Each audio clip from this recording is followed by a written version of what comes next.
point काहीच नाही आम्ही नाही व्हिडिओ कर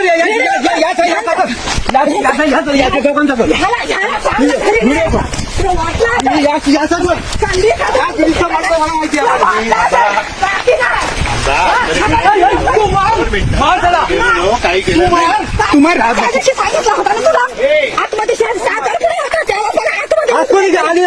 येऊ नको आम्ही घरात नाही तर संधी साधून आतमध्ये शिरता का तुम्ही आम्ही नाही घरात येऊ नको आम्ही मध्ये काहीच चांगलं बोलतो काहीच केलं नाही काहीच केलं नाही मी माहिती नाही त्याची एवढी जागा आमची गेली तरी हे नाही 12 कोटी जागा किती काढली ऐका भांडणं करू मी पद्धती सांगितलं आम्ही आम्ही असताना केलं असत ना तुमची आम्ही लग्नाला गेलो असताना तुम्ही बोललो माहिती नाही